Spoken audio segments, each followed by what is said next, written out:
Bismillahirrahmanirrahim. Assalamualaikum warahmatullahi wabarakatuh. Saya Datuk Hadi, motivator Tauhid Ilmiah. Kali ini saya memberikan motivasi tentang emansipasi wanita. Kalau kita berbicara tentang wanita, itu artinya berbicara tentang makhluk yang bernama manusia, yang mana manusia itu ada dua gender, yaitu pria dan wanita. Kalau di Al-Quran, Allah selalu menyebut manusia itu diarahkan kepada pria.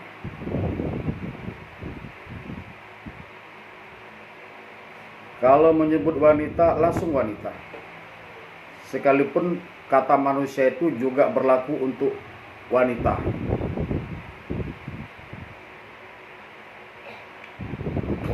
Ketika Allah berdialog pada malaikat, Allah mengatakan, "Wahai malaikat, saya akan menciptakan seorang khalifah di muka bumi. Nama khalifah itu adalah manusia. Dan manusia yang pertama yang diciptakan itu adalah Nabi Adam alaihissalam." Malaikat terkejut. Malaikat menyanggah dan bertanya-tanya kepada Allah, "Wahai Allah, kenapa engkau masih menciptakan lagi makhluk yang mana makhluk itu akan berbuat kerusakan dan tumpah darah di muka bumi? Sedangkan kami sudah cukup bertasbih dan beribadah kepada engkau." Itulah lebih kurang dialog Allah dengan para malaikat. Kata Allah, "Wahai malaikat, aku lebih tahu daripada kamu." Jadi bahasa lainnya, kalian para malaikat tidak akan tahu apa maksud Allah. Akhirnya Allah menciptakan khalifah itu yang bernama manusia. Kun fayakun. Maka jadilah manusia, yaitu Nabi Adam alaihissalam.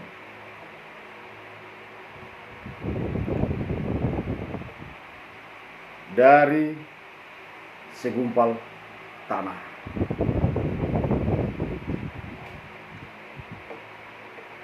Lalu agar manusia ini bisa berkembang biak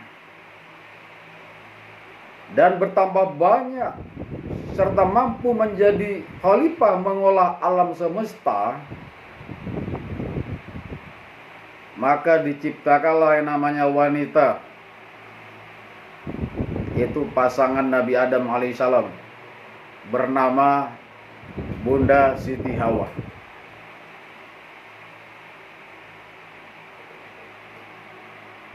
Diambilkan dari tulang rusuk Nabi Adam. Berarti dari sini dapat kita petik kesimpulan, ternyata yang dari tanah itu adalah manusia. Dalam hal ini adalah laki-laki.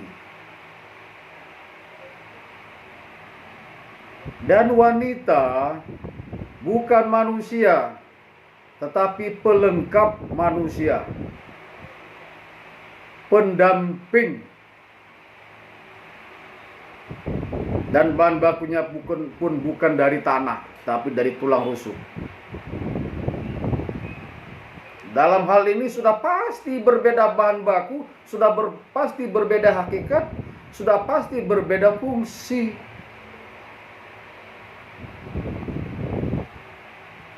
Nanti kita bahas soal emansipasinya. Kita tidak panjang lebar membahas tentang keberadaan Nabi Adam dan Bunda Siti Hawa di surga, karena itu sudah saya bahas di topik yang lain. Yang saya bahas adalah ketika Nabi Adam dan Siti Hawa ditempatkan di bumi, di tempat yang berbeda, lalu bertemu.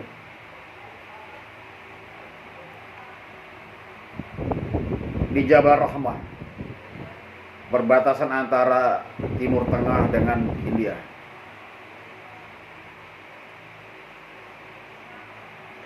Lalu di sana mereka melakukan kasih sayang, kemudian melahirkan keturunan, dua dan seterusnya.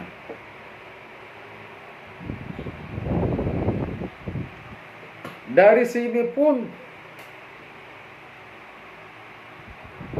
sudah dapat kita jelaskan, kita ambil kesimpulan bahwa pasangan pria itu adalah wanita. Bukan pria sama pria, bukan wanita sama wanita. Kalau ada tengah-tengah, tetap saja kalau tidak pria, wanita. Kalau ada wanita yang tomboy, tetap saja dia wanita. Kalau ada pria yang gemulai, tetap saja dia pria. Sekalipun pembawaan sifatnya, gayanya seorang pria meniru wanita, tetap kodratnya adalah pria. Dalam hukum Islam, jika dia beribadah secara pria. Sekalipun dia rubah kelaminnya, tetap saja dia pria ibadahnya. Karena di mata Allah, dia adalah pria dan hakikatnya adalah pria. Dalam peradilan nanti soal ibadah di akhir zaman, yaitu di akhirat, tetap pria. Kalau sholat di masjid, tetap di jamaah pria. Begitu juga dari sisi wanita. Tidak ada tengah-tengah. Itu dari segi gender atau kelamin. Pria ditegaskan Allah adalah sebagai pemimpin atas wanita. Sekalipun setiap insan adalah pemimpin atas dirinya masing-masing. Kalau seorang pria itu pemimpin atau imam, berarti wanita itu makmum. Kalau pria itu di depan, berarti wanita di belakang. Tidak sejejer, tidak kiri kanan. Tetap ada beda maupun berapa senti. Jadi kalau berjalan, pegang tangannya suaminya atau pasangannya, tetap jalannya lebih pendek langkahnya daripada pria. Artinya tetap berbeda, meskipun hanya berapa senti saja. Itu menunjukkan penghormatan pada seorang pemimpin atau pimpinan.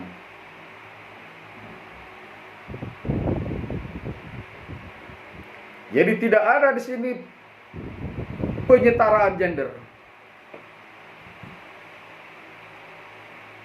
Secara hakikat tidak ada.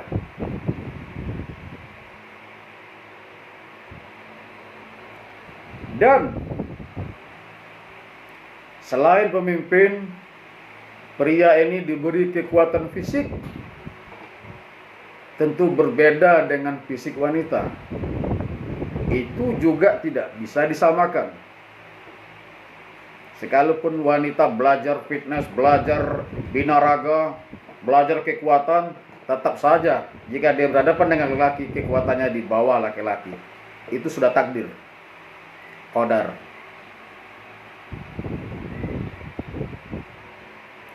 Selain secara fisik, secara otak pun pria dilebihkan intelektualitasnya rasionya, pemikirannya, akalnya ketimbang wanita. Kalaupun di sebuah kelas sekolah ada wanita yang sering juara, lelaki tidak juara, bukan berarti lelaki itu bodoh, tapi karena malas pagalnya bodoh jadinya. Tetap bagaimanapun kalau berhadapan berdua, selalu pria lebih pintar ngakalin wanita. Biarpun di kelas wanitanya juara. Kenapa? Kalau di kelas itu adalah karena rajin belajar, tapi bukan karena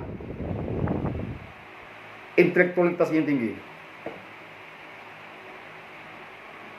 Ini kita ambil secara normal. Beda dengan orang-orang idiot atau otaknya sableng, konslet itu berbeda lagi. Ini kita ambil bicara konteks normal. Tetap pria itu lebih cerdas, lebih rasional daripada wanita. Wanita cerdasnya tuh di hati.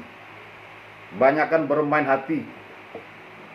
90% itu hati atau emosi. Emosio atau emosional. Sedangkan laki-laki adalah rasional yang paling banyak, yaitu 90%. Kenapa lelaki diterima sebagai pemimpin? Karena rasionalnya jauh melebihi wanita. Dalam sebuah tindakan, dalam sebuah keputusan, dalam sebuah kebijakan, dalam sebuah aktivitas, pria lebih tepat ditonjolkan karena rasionya melebihi wanita. Karena dalam semua urusan tadi adalah ranahnya otak, bukan ranahnya hati. Jadi wanita ini adalah pendamping Dewan Pertimbangan Agung, bukan Dewan Keputusan Agung. Tetap pengambil keputusan tertinggi ada di pria. Boleh kompromi, boleh. Pria minta pendapatnya, buat masukan. Karena kadang-kadang pria ini ada lemahnya juga. Maklum manusia gak sempurna, tentu ada kilap, ada lemah, ada lalai. Disinilah fungsi wanita untuk melengkapi. Jadi fungsi wanita itu pelengkap manusia.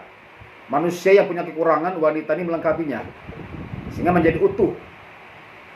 Kalau tadi nilainya 100, sumbing 20%, dilengkapi oleh wanita yang tadinya 20% jadi 100%. Sehingga pria kalau ada wanita jadi kokoh, jadi kuat, jadi normal, jadi stabil. Gak heran kalau kita lihat banyak lelaki yang kalau yang gak ada wanitanya labil. Tapi begitu ada wanitanya, dia stabil.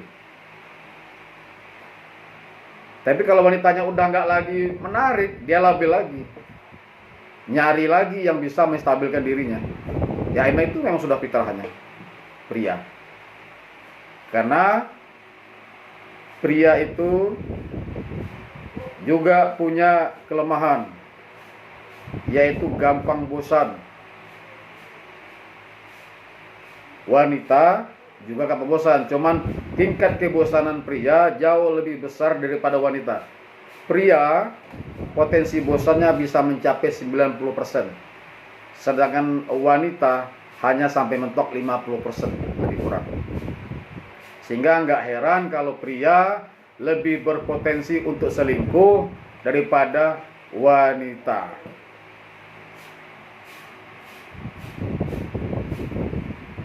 Kebosanan tadi yang menyebabkan terjadilah yang namanya poligami. Kalau sampai kawin.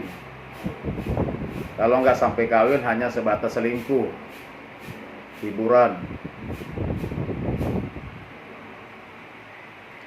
Dan selain faktor bosan,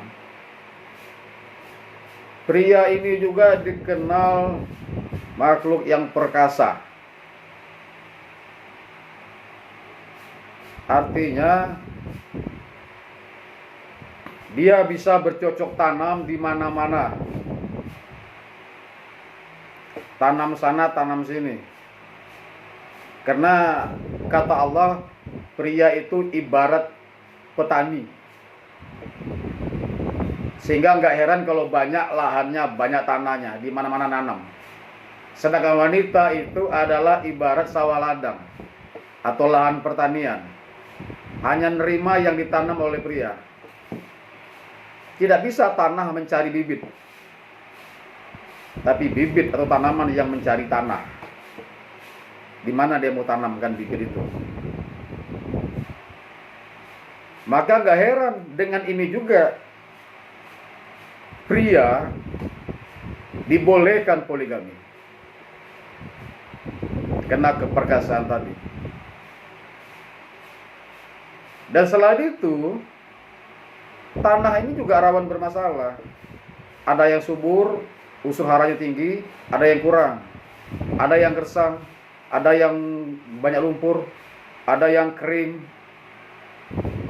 Sehingga tanah ini rawan bermasalah, belum longsornya. Itu artinya wanita ini lebih banyak kelemahan daripada pria. Ini juga menjadi alasan pria itu untuk poligami.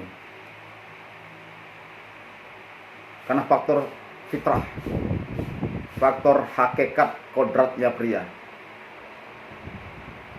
Kalau wanita itu tidak subur atau mandul, karena wanita lebih rawan mandul ketimbang pria. Kalau mandul, pria boleh poligami. Kalau wanitanya tidak mau, ya lalu minta cerai, silakan diceraikan. Kalau tidak minta cerai, ya dipoligami. Dasar menginginkan keturunan. Sah. Yang kedua,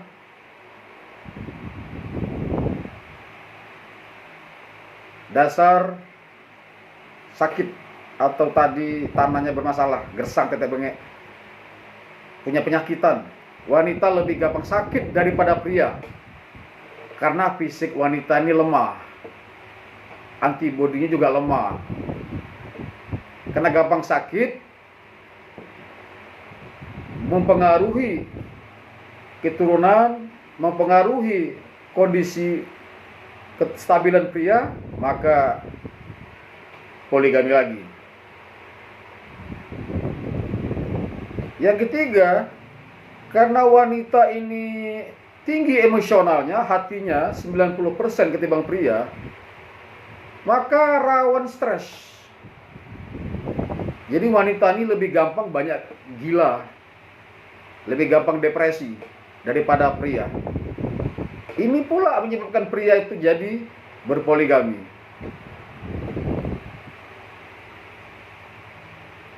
Baru yang keempat, yang tadi yang dibahas di awal-awal, masalah kebosanan. Karena bosan, hasrat menurun. Itu memang sudah fitrahnya pria juga. Sama juga ada pada wanita, cuman pria lebih tinggi tingkat bosannya. Sehingga hasratnya menurun, hasrat seksual dalam hal ini. Kalau hasrat seksual menurun, maaf, nggak bisa ngacem. Mau nggak mau dia poligami.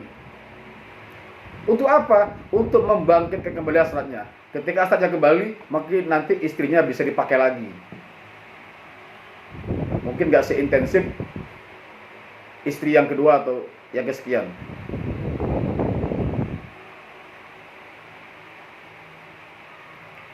Kebosanan. Yang kelima, pria ini saking perkasanya melonjak-lonjak nafsunya. Padahal level nafsunya jauh di bawah wanita. Wanita itu nafsunya lebih tinggi daripada pria. Cuma sedikit tapi menggeletar. Sehingga biar merasa perkasa, pengen punya banyak istri. Ini salah satu contoh. Apakah semua komponen tadi yang saya sebutkan sah dalam Islam? Sah, halal. dan dibolehkan oleh Allah di Al-Quran. Tetapi ada syarat. Meskipun kita bisa poligami, wanita nggak bisa poliandri, kita ada syarat sebagai kaum Adam. Apa syaratnya? Harus mampu berlaku adil. Jika nggak mampu adil, maka kawin ini hanya satu saja. Bisakah adil? Adil itu amat sulit.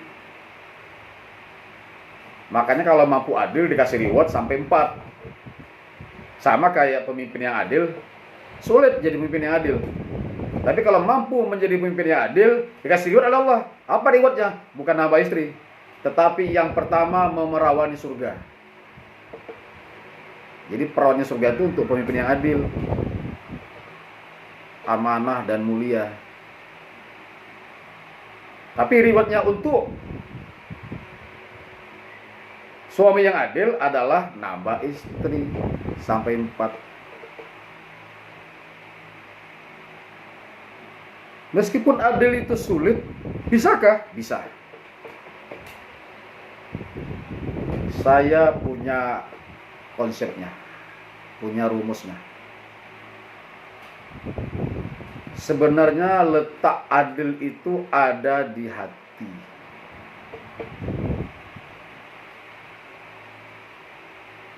Kata Allah, jika hati orang sakit, rusak, stres, berkudis, gak cerdas, semuanya jadi buruk. Kalau hatinya itu cerdas, sehat, mengkilap, semua jadi bagus. Jadi supaya adil itu terwujud, happykan hati istri yang pertama. Bikin dia bahagia.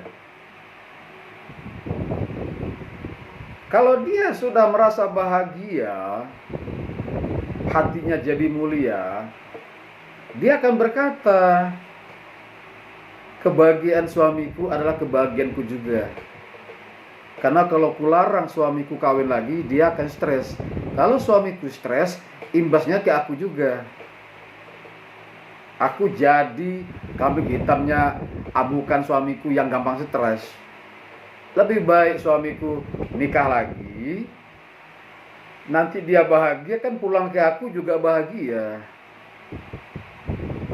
Itu kalau hati wanitanya yang istri pertama itu sehat. Begitu jawabannya.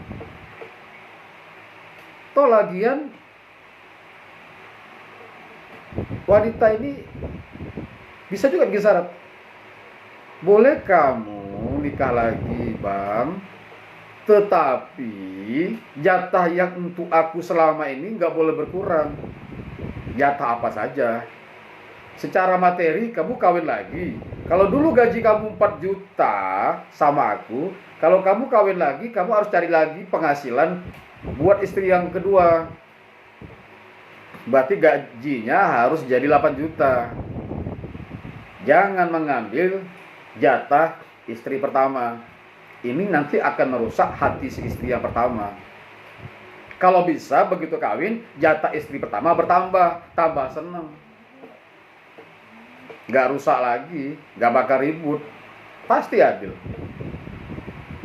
Itu jatah secara ekonomi. Secara kebatinan gitu juga. Rasa sayangnya itu gak boleh berkurang.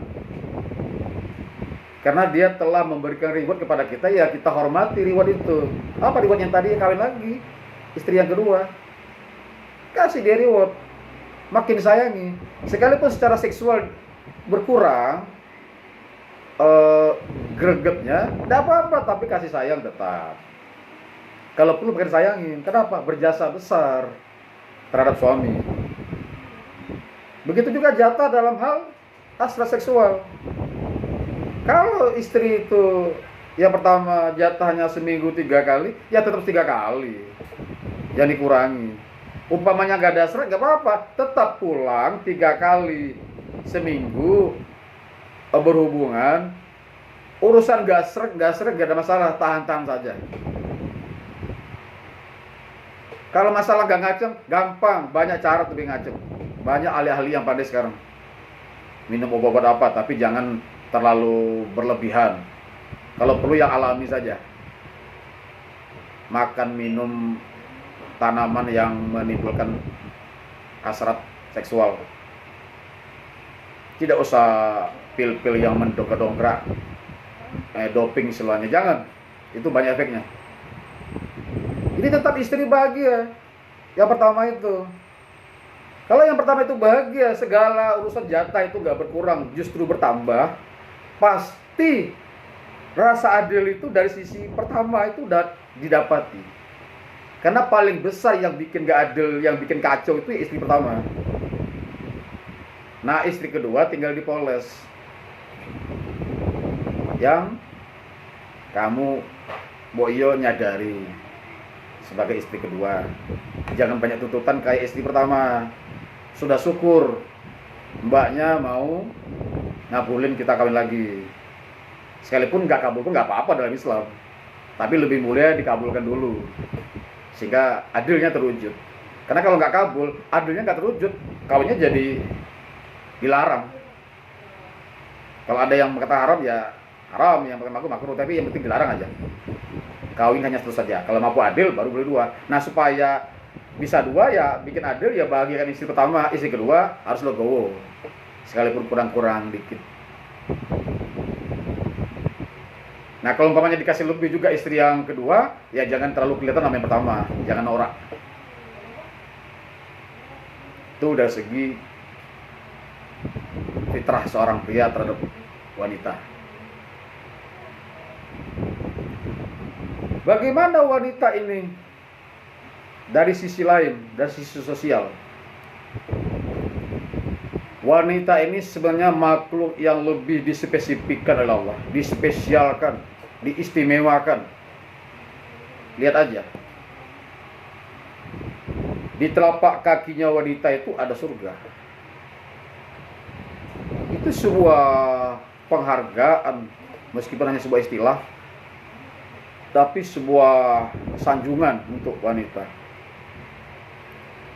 Terus level kemuliaan wanita itu 3:1 dengan pria. Jadi kalau seorang anak bertanya siapa yang lebih dulu beliau ikuti, beliau sayang dan sebagainya, ya ibunya sampai 3 kali baru ayahnya. Begitu levelnya dari segi sosial. Bahkan dijuluki lagi, wanita ini tiang negara.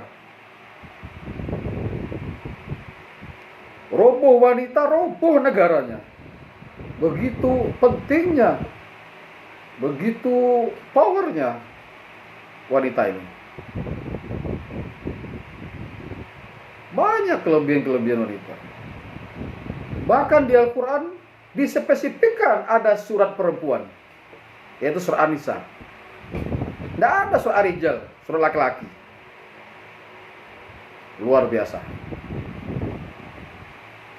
Lagi, wanita nanti di akhirat tidak dituntut oleh Allah atas perbuatan suaminya dan anak-anaknya.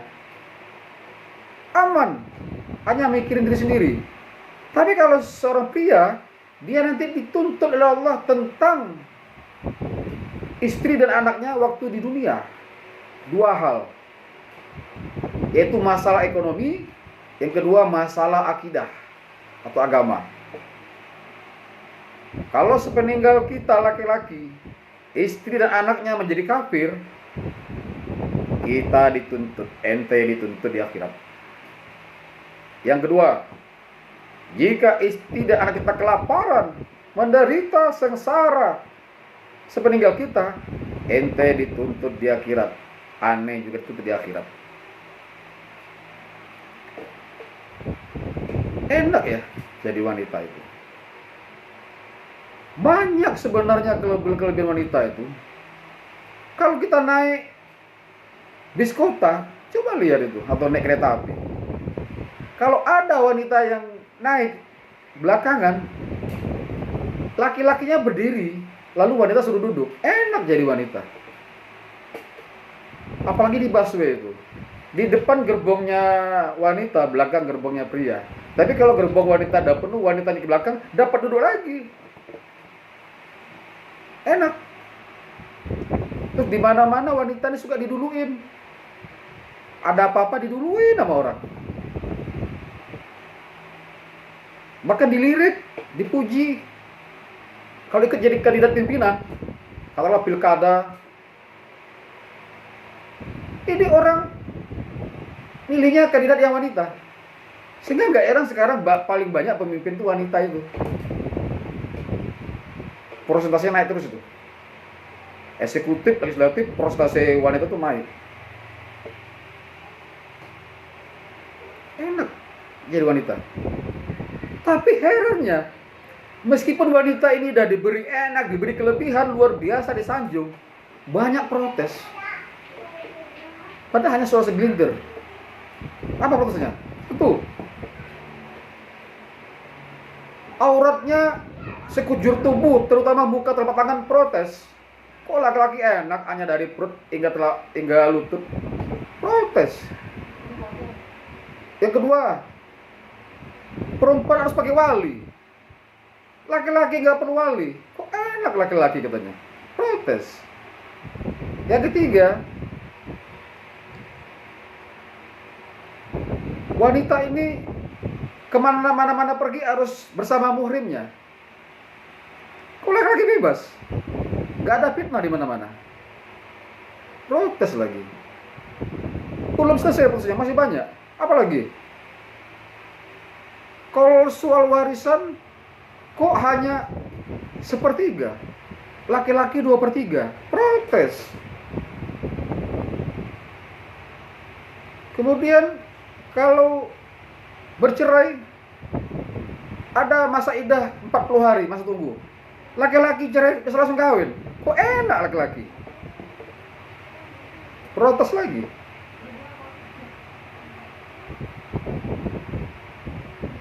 Terus lagi perempuan kalau umpamanya ayahnya waktu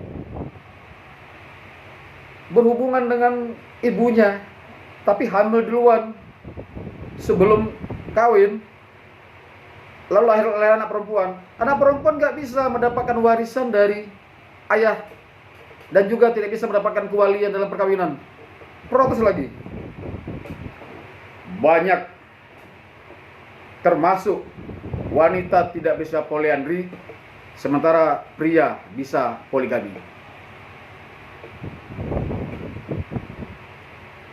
Terus lagi, isi neraka itu paling banyak perempuan. Wow, menjerit lagi. Jadi ada kekurangan, tentu ada kelebihan. Kalau tadi pertama-tama saya sebutkan ada sanjungan untuk wanita, kalau yang ini adalah ujian untuk wanita. Jangan disanjung terus, nanti jadi sombong. Jadi harus ada ujian, biar balance. Dengan ujian jadi sadar, sehingga yang tadi tersanjung menurun, seimbang. Itu fungsinya keseimbangan.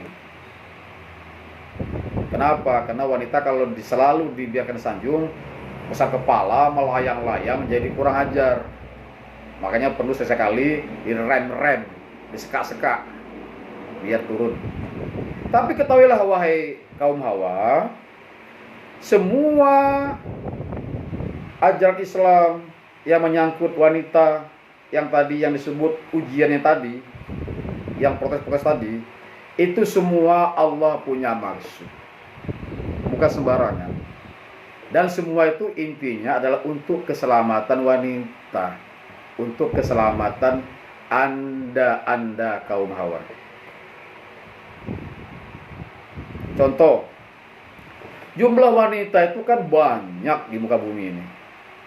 Bahkan di akhir zaman diperkirakan 1/40. Sekarang aja rata-rata di dunia ini sudah 1/15. Bisa 20 jumlah pria wanita. Kan kasihan kalau teman-teman Anda sesama wanita nggak kebagian pria. Makanya persilakan poligami. Sehingga semua wanita yang sama Anda senyawa, Anda tolong. Kalau nanti mereka nggak punya pasangan, lalu mereka jadi pelacur, menggerogotin suami Anda kan juga jadi pusing. Atau, kenapa Anda waris hanya sepertiga, lelaki 23? Karena Anda kan nanti kawin lagi, dapat lagi dari suami Anda. Sementara lelaki ini dia menanggung istri barunya. Dan juga anak-anaknya yang sama Anda itu dia tanggung. Karena lelaki ini banyak biaya. Karena dia sumber nafkah. Tidak menafkahi dosa. Tapi wanita nggak nafkahi nggak apa-apa. Memang bukan ranahnya untuk nafkah. Makanya warisnya dia lebih gede, 2/3.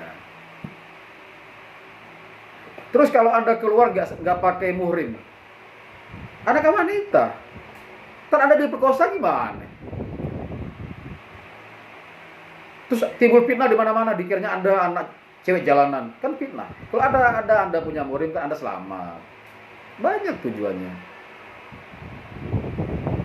Apalagi Anda soal aurat, sekujur tubuh. Karena sekujur tubuh Anda itu adalah daya tarik. Aib. Kalau aib terbuka timbul fitnah. Makanya ditutup aib itu, bahasanya adalah aurat, hilang fitnah. Kalau fitnahnya udah hilang atau berkurang, sehingga di dunia ini nggak terjadi semrawut. Coba kalau semua wanita buka aurat sampai minim-minim. Semua laki-laki tertuju mata kepadanya. Yang naik mobil ngelirik tabrakan, naik motor lirik tabrakan. Yang lagi makan ngelirik makanannya masuk ke hidung dan sebagainya. Bahaya kan? Jadi semua yang Allah tetapkan untuk wanita itu sesuai dengan kodratnya dan menguntungkan wanita. Jangan bicara protes-protes saja, jangan lihat yang kecil-kecilan saja. Lihat makna di balik itu. Kayak kita minum jamu. Jangan lihat pahitnya itu, tapi lihat manfaat di balik jamu itu. Luar biasa. Katakanlah pahitnya cuma 1%, 99% itu adalah manfaatnya yang luar biasa. Dan jangan ada kayak sirup, 9% indahnya, manisnya cuma 1%, 9% itu adalah petakannya. Kenapa? Banyak asam gula buatan, itu bisa merusak kesehatan. Ya mungkin sirup juga ada yang benar, tapi ini secara umum. Buat contoh saja. Begitu. Kalau wanita sudah ditetapkan bahan bakunya apa, kodratnya seperti apa, fitrahnya bagaimana, fungsinya apa, tolong diikuti. Jangan melawan, jangan meniru laki-laki.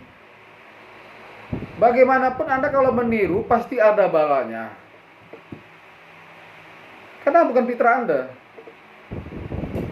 Kalau laki-laki manjat fitrahnya, Anda manjat, ya berisiko. Lelaki naik motor balap-balapan, udah ranahnya, Anda balapan, risiko. Laki-laki pergi pagi pulang petang, bahkan pulang malam cari uang, Anda jangan ikut-ikutan, risiko. Dan semuanya. Jadi tolong dipahami baik-baik, benar-benar definisi emansipasi wanita adalah pengembalian wanita atau menetapkan wanita pada fitrah yang sebenar-benarnya. Itu emansipasi. Bukan meniru-niru laki-laki atau menyamakan laki-laki. Tidak. Secara kemuliaan, pria wanita sama. Yang paling mulia adalah yang bertakwa, bukan pria bukan wanita. Yang paling bertakwa yang paling mulia. Secara derajat kemanusiaan sama-sama punya hak azazi. Kalau itu benar, sama. Hak untuk bahagia, sama. Tapi kalau hal-hal fungsi-fungsi tadi jangan sampai sama, berbahaya. Khusus masalah nafkah. Pria itu sumbernya nafkah, wanita tidak. Tapi bisa membantu pria untuk mencari nafkah. Tentunya sesuai dengan kodratnya, kemampuannya, fungsinya, dan lihat pula sikon yang ada di lingkungan tertentu. Tapi anehnya di dunia, termasuk Indonesia, wanita ini lebih disukai untuk bekerja. Alasannya lebih ulet, lebih rajin, tekun, dipercaya, nggak banyak demo-demo, dan lain-lain. Sehingga kalau buka lowongan kerja, wanita lebih mudah dapat kerjaan. Akhirnya di mana-mana lebih banyak wanita yang bekerja daripada pria yang bekerja. Karena lebih banyak pria yang nganggur, akhirnya efeknya timbul yang namanya kejahatan di mana-mana. Kenapa? Karena ranahnya sebagai sumber pencari nafkah direbut oleh wanita. Salah siapa? Pertama, salahnya negara yang memberi peluang itu dalam undang-undang. Padahal Islam tidak seperti itu. Tetap prioritas ada pada pria. Bahkan dalam sistem negara majelis yang saya idam-idamkan, yaitu sistem negara majelis, bukan negara kapitalis dan bukan pula negara sosialis. Kalau negara kapitalis yang liberalis itu benar, tidak pandang bulu, termasuk sosialis yang dominan komunis sama, tapi lebih sadis kapitalis kalau dalam hal dunia kerja. Kalau sosialis, wanita masih sedikit diperhatikan. Kalau kapitalis tidak, sama 100%. Kalau di negara sistem majelis yang saya ciptakan dan idamkan untuk terwujud di Indonesia atau di muka bumi ini, khusus dunia kerja, namanya sistem ekonomi majelis, wanita tidak bisa bekerja jika masih ada pria yang menganggur. Pria dulu ditamakan. Kenapa harus pria? Karena dia sumber nafkah, wajib di hadapan Allah. Kasih kesempatan peluang untuk yang wajib ini, untuk menyelamatkan dirinya dan keluarganya. Kalau sudah sisa, semua lelaki sudah bekerja, maka perempuan boleh direkrut, tetapi dengan tanda petik. 1, perempuan yang di bawah tanggungan ayahnya atau saudara laki-lakinya adalah secara ekonomi minim, maka si wanita tadi boleh bekerja, tentunya dengan jam kerja tertentu, bentuk pekerjaan tertentu, dan lokasi kerja tertentu, nggak sembarangan. Kedua, wanita yang di bawah tanggungan suami tapi suaminya rendah secara ekonomi, maka dia boleh bekerja dengan ketentuan tadi juga, waktu, tempat, sistem. Kemudian wanita yang tidak punya tanggungan dari ayah atau saudara laki-lakinya dan gak punya tanggung dari suami, artinya dia itu hidup sebatang kara atau janda, baik janda karena meninggal maupun janda karena bercerai.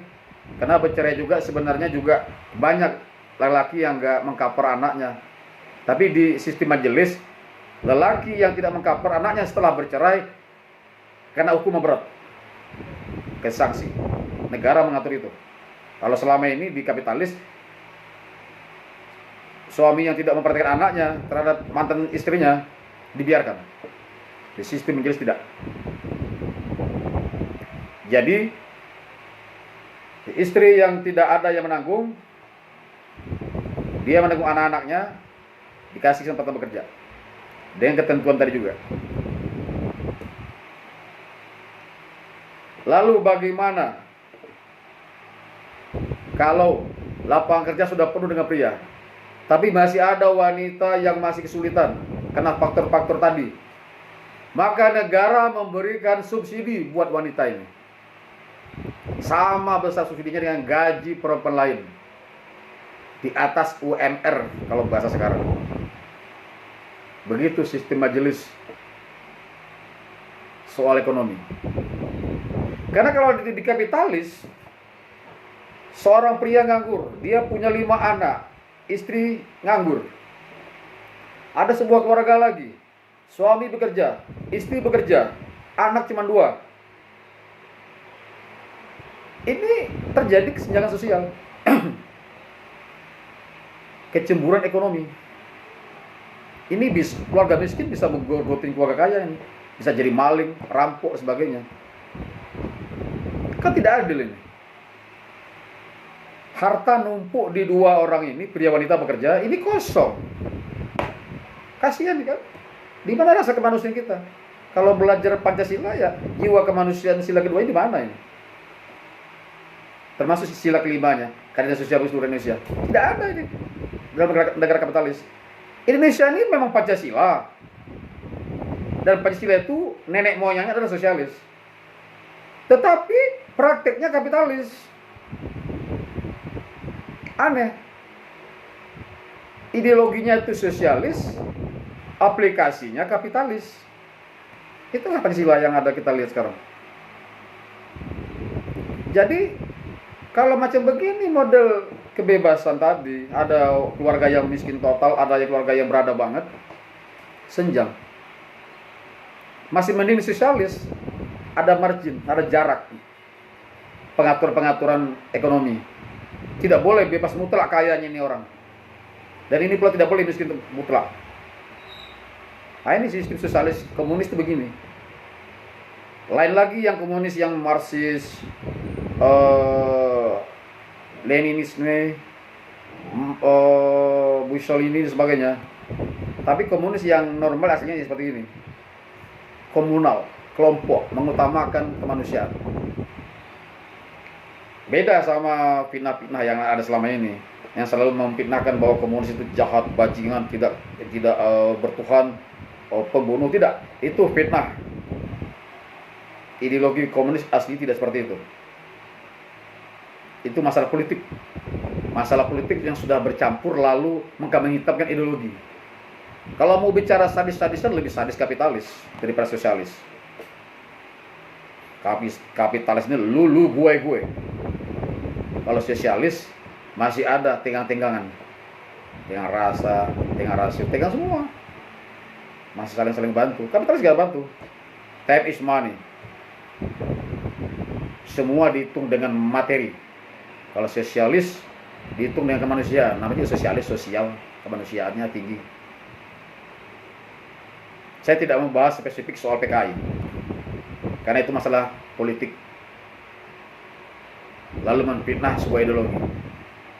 Kalau saya bahas nanti ada topik sendiri saya bahas. Benarkah PKI itu jahat atau tidak? Benarkah komunis itu bajingan atau tidak? Nanti di session lain, topik lain akan saya bahas. Kali ini saya membahas emansipasi wanita. Jadi caranya, yang berhak mencari nafkah bekerja adalah pria, diutamakan 100%. Setelah penuh lapangan kerja ini oleh pria, tidak lagi pria yang menganggur, baru wanita bekerja dengan kategori tadi. Terjadi keseimbangan. Kalau perempuan yang tadi di rumah tangga yang pertama ini menganggur, lalu pekerjaan itu dikasih kepada suaminya rumah tangga yang kedua, kan suami sama-sama kerja, istri sama istri nggak kerja, kan ekonominya berimbang. Bahkan masih lebih bagus yang keluarga pertama, anak cuma 2, kalau yang kedua ini anak 5, masih lebih bagus ekonomi dia. Jadi jangan takut memberikan pekerjaan kepada keluarga lain, yaitu suaminya. Itu bentuk ekonomi majelis yang saya idam-idamkan dalam sebuah negara kapitalis yang berbentuk rahmatan lil alamin. Bukan negara Islam. Negara rahmatan lil alamin dengan sistem majelis. Bukan negara kapitalis dengan sistem liberalis. Bukan negara sosialis dengan sistem komunis.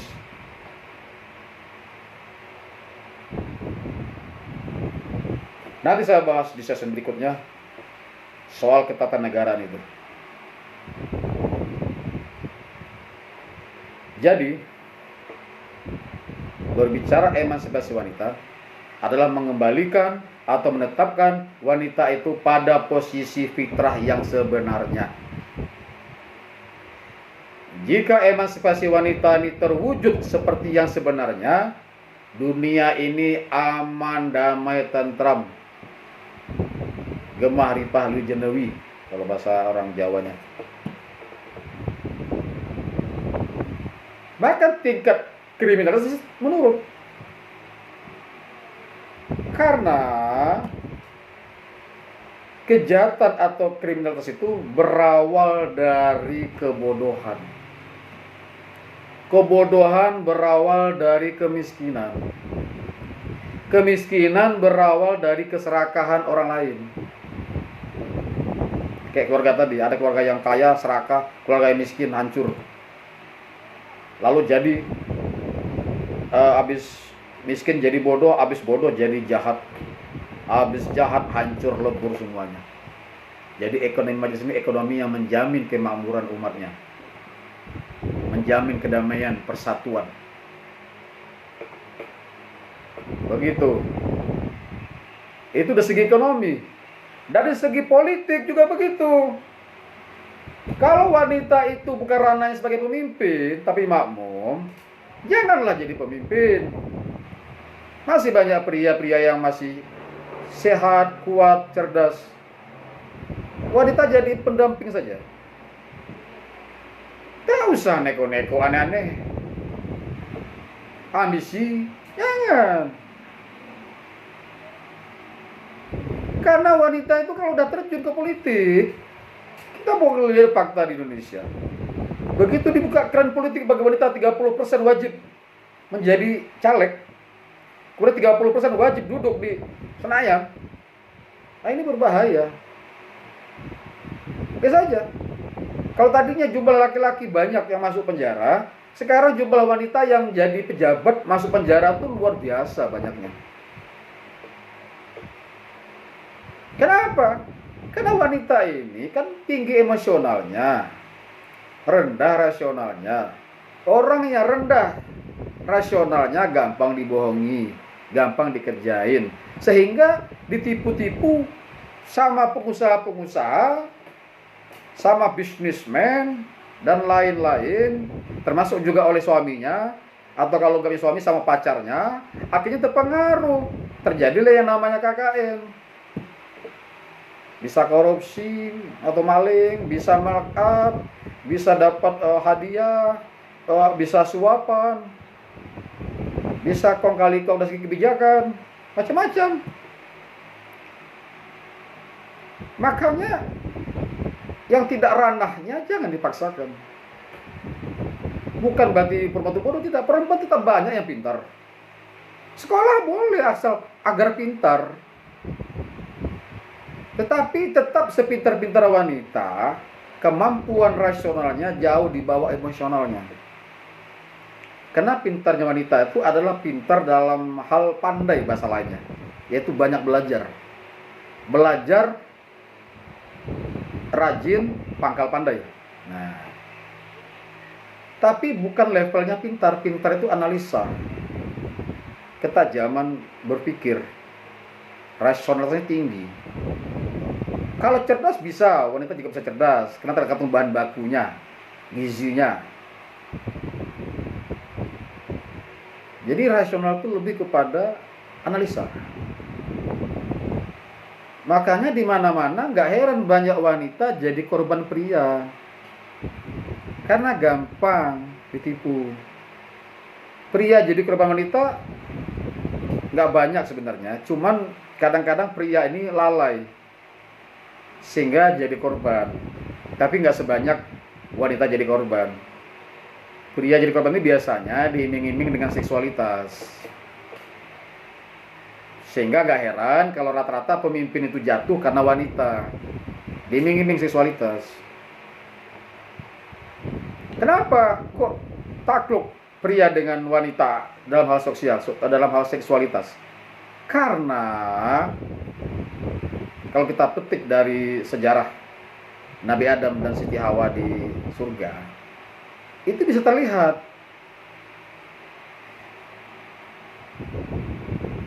Nabi Adam itu sudah kekeh tidak mau mendekati buah terlarang itu, atau yang oleh iblis disebut buah kuldi, buah kekal. Kekeh, tangguh imannya. Tapi iblis sangat cerdas. Dia tahu fitrah wanita itu seperti apa. Didekatilah makhluk yang bernama wanita yang banyak perasaan ini. Didekatilah wanita ini. Berhasil digoda oleh iblis. Begitu wanita ini berhasil digoda oleh iblis, karena banyak perasaan, kurang rasional, gampang tertipu, efek dominonya Siti Hawa atau wanita ini menggoda Nabi Adam atau manusia laki-laki. Kok sama iblis tangguh imannya, sama wanita lemah? Ya imannya juga tangguh sebenarnya, Imronnya yang lemah. Sehingga kena rayuan maut oleh Siti Hawa. Lalu tergoda dan ikut makan buah terlarang. Meskipun baru sampai di tenggorokan ini. Langsung Allah tegur. Itu artinya sarana penggoda wanita adalah iblis, dan sarana penggoda pria adalah wanita. Jadi secara fitrah memang pria ini gampang takluk sama wanita, sehingga jadi korban. Tapi kalau kokoh imannya, kokoh imronnya, nggak bakal jadi korban.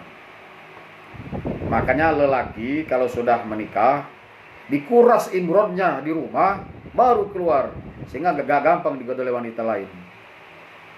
Tapi kalau belum, banyak puasa saja.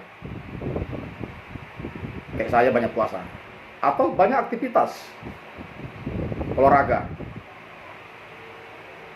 imronnya menurun, tensinya, hormon testosteronnya turun, sehingga gak gampang digoda oleh wanita, sehingga gak gampang tunduk.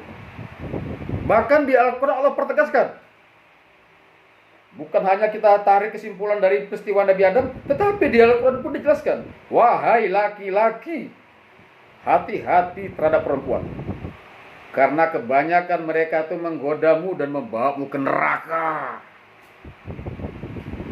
Ingat itu, neraka. Gak heran juga kalau Nabi bersabda, isi neraka itu banyak perempuan. Karena perempuan tukang bawa ke neraka. Banyak sekali yang bikin dosa perempuan ini. Termasuk yang tadi suka protes kepada Allah, karena ayat-ayat Al-Quran banyak gak adil, tidak berpihak kepada wanita. Protes. Juga menggumar hawa nafsu, di mana-mana menggoda, tidak menutup aurat, terus melawan sama suami, sama ayah, kemana-mana tidak sama muhrim, dan sebagainya. Terus menantang poligami. Anehnya dia menantang poligami, nanti ujung-ujungnya dia mempoligami juga suami orang. Tidak mau dijadiin nomor, tidak mau diduain, tapi mau menduain. Begitu kebanyakan wanita. Kalau dia menjadi istri lalu suaminya mendekatin wanita lain, dia protes. Tapi kalau giliran dia mendekatin suami orang lain, dia mau. Itu sering terjadi. Artinya manusia itu rata-rata sukanya merampas tapi tidak mau dirampas. Begitu juga perempuan tadi. Dia mau merampas suami orang tapi dia tidak mau dirampas suaminya. Padahal sebenarnya kalaupun dia poligami nggak merampas, hanya pakai bersama. Tapi karena dia protes, gugat cerai, akhirnya lah pisah. Dan itu pun nggak merampas, tidak istilah sekarang tuh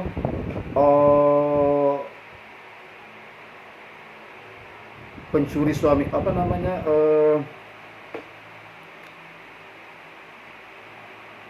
merebut suami orang. Bukan begitu. Tidak ada kata pelakor. Tidak ada kata pelakor sebenarnya. Wanita yang kedua itu tidak merebut lakinya, tapi pengen dipakai bersama. Tapi karena dia ini, yang istri pertama ini nggak terima, lalu gugat cerai, lalu dia kawin. Kalau sudah cerai lalu dia kawin, namanya nggak lagi pelakor. Karena ketika dia kawin, statusnya laki-laki itu sudah duda. Jadi tidak ada istilah pelakor sebenarnya. Juga pebinor, perebut bini orang. Tidak ada. Bagaimana kita merebut orang masih satu rumah dengan suaminya? Cuman kalau dipakai bersama ada. Tapi ilegal. Ya banyak faktor. Jadi kalau perempuan ini menolak lalu digugat cerai, maka terjadilah perceraian. Lalu menjadi janda. Begitu jadi janda, dia bahkan lebih dasar lagi. Di mana-mana menggoda suami orang. Bahkan banyak yang jadi pelacur. Jadi pelacur mau, tapi pakai bersama dengan perempuan lain nggak mau. Ini juga aneh. Kalaupun terjadi perceraian di muka bumi ini, kalau kita lihat dari grafik, itu penggugat terbesarnya itu adalah wanita. Lelaki itu jarang mau menceraikan. Coba lihat di pengadilan agama. Saya yakin 90% lebih penggugat perceraian itu adalah wanita. Nah, karena pria ini digugat dan nggak bisa dimediasi, akhirnya cerai juga. Cerai paksa. Kenapa ada pria ini dia punya pasangan kedua tapi nggak mau menggugat cerai, bahkan nggak mau bercerai ketika digugat? Karena dia masih cinta. Lelaki itu kalau nggak mau menggugat cerai dan nggak mau digugat juga untuk cerai, padahal dia udah punya pasangan yang kedua, karena dia masih cinta sama Anda, wahai kaum Hawa yang cantik, yang mulia. Kalau dia nggak cinta, dia udah langsung gugat cerai. Anda gugat, dia langsung siap. Oke, katanya. Hanya saja, kenapa dia mau kedua? Ya kan tadi saya jelasin masalah pria itu kenapa sampai poligami atau berselingkuh. Karena wanita ini sebagai sawah ladang, sebagai tanah tadi, banyak persoalan-persoalan. Yang kedua, lelaki ini punya sifat keperkasaan tinggi, kebosanan tinggi. Jadi tolong dimaklumin. Kalau Anda menantang wanita, pria poligami, itu sama tibanya menantang kodratnya pria. Dan juga menantang ayat-ayat Allah. Karena Allah membolehkan. Dan ingat, wanita yang mau dan ikhlas di poligami itu pahalanya besar banget. Kenapa? Karena mampu menahan sakit, dikasih reward oleh Allah, pahalanya besar. Yang kedua, kenapa pahalanya besar? Karena dia telah mencegah perzinahan. Karena kalau dia larang-larang, nanti suaminya berzina jadinya sama orang lain. Kan lebih baik dia menikah resmi. Jadi, yang ketiga, kalau dia ikhlas dipadu, itu artinya dia memberi kesempatan kepada perempuan lain untuk merasakan punya suami. Karena jumlah perempuan itu banyak.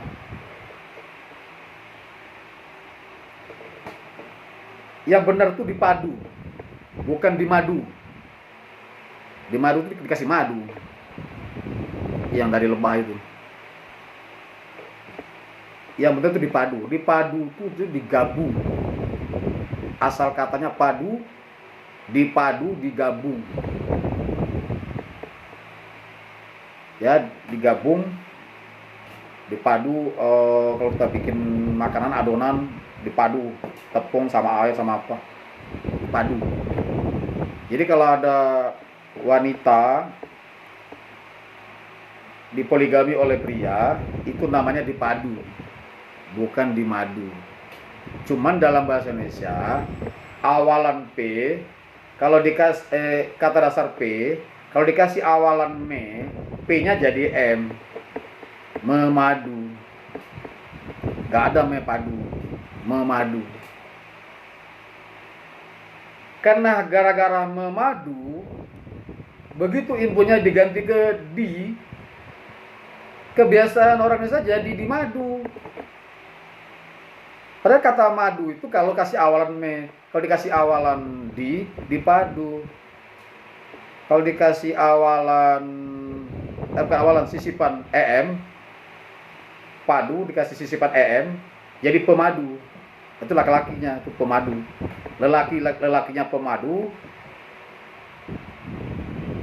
perempuan yang pertama dipadu, dan pekerjaan laki-laki ini jadinya memadu. Nah, begitu dalam bahasa Indonesia. Jadi nggak usahlah dipersoalkan soal kodrat pria. Tetap ada perbedaan. Perbedaan bahan baku, perbedaan